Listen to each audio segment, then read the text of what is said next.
معراج تو آقا کو ملی ہے, ہمیں کیوں خوشی ہے؟ جس سے پیار ہونا اس کے ہر عروج سے پیار ہوتا ہے, اس کے ہر انعام سے پیار ہوتا ہے. اچھا یہ تقسیم آج سے نہیں ہے, یہ 1400 ایئر سے پرابلم ہے. کچھ لوگ اس دن بھی پریشان ہوئے تھے جب معراج ہوئی نا, تو اس دن بھی کچھ لوگ اعتراض کر رہے تھے, یہ کیسے ہو سکتا ہے؟ رات کے تھوڑے حصے میں آپ جناب بیت المقدس بھی ہو کر آ گئے, آسمانوں کی سیر کر کے آ گئے. آرگیومنٹ ہوا تھا, مکے میں ہنگامہ ہو گیا تھا, کفار مکہ مذاق اڑا رہے تھے. ارے وہ گئے تو تھے حضرت ابوبکر صدیق کے گھر پہ, اور جہاں کر کہا تھا اے ابوبکر جس نبی سے محبت کرتے ہو پتہ ہے وہ کیا کہتے ہیں؟ ابوبکر صدیق رضی اللہ عنہ کہنے لگے بتاؤ میرے آقا کیا کہتے ہیں؟ کہا وہ کہتے ہیں کہ رات کے تھوڑے حصے میں بیت المقدس ہو کر آ گئے. آپ پتہ ہے یہ کتنا مشکل تھا سمجھنا ان کے لیے. عقل یہ کہتی ہے کیونکہ بیت المقدس کی جو جرنی تھی فرام مکہ ٹو فلسطین, اٹس اباؤٹ 1 month جرنی. 1 مہینے کا گھوڑوں پر اونٹوں پر سفر تھا, مہینہ جانا مہینہ واپسی, اور رات بھی نبی پاک یہاں ہیں, فجر میں بھی یہاں ہیں, اور دعویٰ یہ ہے کہ میں رات ہو کر آیا ہوں. بڑا شور مچا. سبحان اللہ. صدیق اکبر نے کہا اگر میرے آقا فرماتے ہیں تو سچ فرماتے ہیں, آقا فرماتے ہیں تو حق فرماتے ہیں. اچھا لوگوں نے بڑا آرگیو کیا, اے ابوبکر یہ تم کیسے کہہ سکتے ہو, یہ تھوڑی دیر میں اتنا بڑا سفر کیسے ہوا؟ حضرت ابوبکر صدیق نے کمال کا جواب دیا, کہتے ہیں میں تو اس سے بڑی بڑی باتیں بھی مانتا ہوں. وہ کہتے ہیں رب ایک ہے, میں نے دیکھا نہیں, میں مانتا ہوں ایک ہے. وہ کہتے ہیں جبریل قرآن کی آیت لے کر آتے ہیں, میں نے دیکھا نہیں جبریل کو قرآن لاتے ہوئے, قرآن میں نے مانا رب کی کتاب ہے. نہ قیامت دیکھی, نہ جنت دیکھی, نہ دوزخ دیکھی. جب میں تمام چیزوں کو بن دیکھے مانگتا ہوں, تو جب میرے آقا فرما رہے ہیں تو سچ فرما رہے ہیں. اچھا اب تھوڑا سا لاجیکلی بھی سمجھا دو, ینگسٹر بیٹھے ہیں آج کل بڑی کنفیوژنز پھیلائی جاتی ہیں. یار یہ معراج جو ہوئی تھی نا یہ خواب میں ہوئی تھی, انکار تو کر نہیں سکتے, قرآن میں ذکر ہے. تو کہتے معراج ہوئی تھی مگر خواب میں ہوئی تھی. اب میں ذرا لاجیکلی آپ کو سمجھا دیتا ہوں.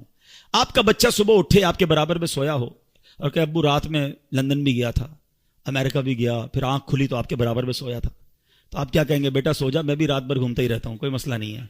خواب میں تو ساری دنیا ہی گھوم رہی ہے نا, تو اس میں اچھا اب مزے کی بات دیکھو, جو 27 رجب کی صبح مکے میں آرگیومنٹ کریٹ ہوا, سچ بات بتاؤں یہ ہمارا بھلا ہو گیا.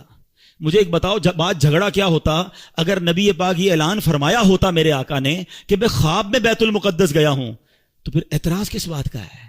یہ اعتراض بتا رہا ہے, یہ آرگیومنٹ بتا رہا ہے کہ میرے آقا کا دعویٰ یہ تھا کہ میں جسمانی طور پر گیا ہوں, یہ سیر میں نے فزیکلی کی ہے. یہ آرگیومنٹ بتا رہا ہے, یہ کفار مکہ کا اعتراض بتا رہا ہے کہ نبی پاک نے 27 کی مارننگ ریویل یہی کیا تھا کہ میں جسمانی طور پر بیت المقدس گیا ہوں. ایمان والے اس وقت بھی مان گئے تھے, ایمان والے آج بھی مان رہے ہیں. ایمان والے اس وقت بھی خوش تھے, ایمان والے آج بھی خوش ہیں. اس وقت بھی ابو جہل کو پرابلم تھا, آج بھی کچھ لوگوں کو پرابلم ہے. وہ پرابلم مناتے رہیں, ہم خوشیاں مناتے رہیں گے. اور اللہ ہمیں نبی پاک کے بارے میں ہمیشہ پازیٹو اور خوشیاں منانے والا ہی رکھے. یہ صدیق اکبر کی شان ہے. فرام دیٹ ڈے صدیق اکبر صدیق کہلانے لگے, کیونکہ تصدیق کی, آپ نے بن دیکھے تصدیق کی اور خوشی بنائی. وہ پنجابی لوگ بڑی پیاری بات کہتے ہیں, اللہ کرے ہم بھی ایسے بن جائیں کہ ایسی منن والے ہیں, سوچن والے نہیں ہیں.